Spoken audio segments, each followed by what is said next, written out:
Good morning, everybody.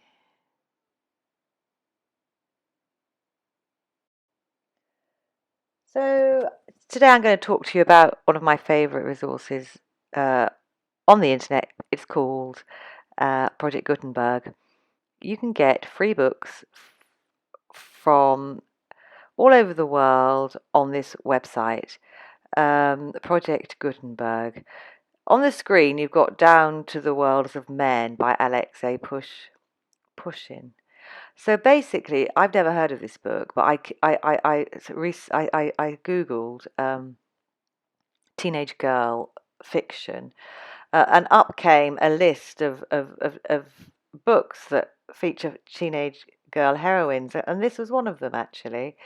So it looks quite fun actually. It was written in 1963. All the books on here are out of copyright, so basically you can get them all for free. You can get them on your Kindle, on your iPad, on your computer. So there's no excuse really not to have read all the best books that are out there. So this particular Down in the World of Men was actually in a magazine, and if you look at it, it's all about a little girl called Mia. It does look quite charming actually, and quite light. And any reading is good. And if you read this, it will improve your writing and your ability to concoct sentences and to spell and to use grammar. So definitely give it a whirl. Okay, you can even just Google, Project Gutenberg books for teenage girls and see what comes up. So Down to the World of Men was one, and there was lots of others actually, but I chose this one because I'd never heard of it, and it seemed to be actually it was taken from a magazine from 1963. So now I'm just going to take you into my classroom where I've actually got a reading resource list for my students. So, and then we'll just take a look at what I'm actually recommending students to do.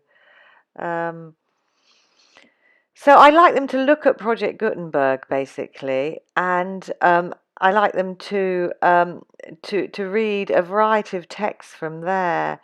One of the texts is The Secret Garden by Frances Hodgson Burnett. Travels in West Africa I found recently, and that's really, really great. It's about a female explorer written in the 1890s. Um, but you can actually, there's The Great Gatsby, there's Little Women, there is, this is Travels in West Africa by Mary Kingsley, and she goes to Congo. And various other places in West Africa. And it's full of adventure actually, and quite beautifully written. I actually did another video on that one actually. Um, but the list is endless basically. Um, so just take a look. I've actually got some. You can Google best 100 books that people are suggesting. I found someone called Audrey there. But the point is, there is actually another. A Goodreads has got a good list of the best 100 books as well, which is suggesting 100 books that you could read, and this includes Wuthering Heights, Jane Eyre, all on Project Gutenberg, The Great Gatsby, The Secret Garden, Great Expectations. I'm just finding the link now. There it is. Popular 100 books to read before you die. Read on quarantine. So here's a massive list here, really. And a lot of them are on Project Gutenberg, and a lot of them are actually on PDF if you look, because they've been taught in schools. So you don't have to have any excuse really to be totally highly educated. All right, The Handmaid's Tale, to be honest, you can get on PDF. Shouldn't really say that because Margaret Atwood is still alive and we want to pay her, but oh, The Wind in the Willows is fantastic, really great fun. Dracula is a bit odd, actually. I wouldn't necessarily recommend that one, but just dip into it. You can always start them and leave them. All right.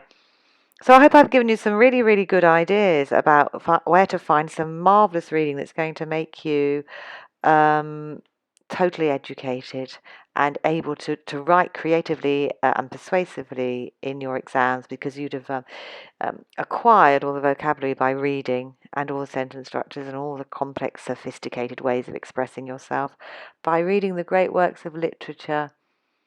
Anyway, I'm rather entranced by this list, and you. Oh, Rebecca's brilliant too, by Daphne du Maurier. Just get on in there and have fun reading. All right then. See you next time. Bye.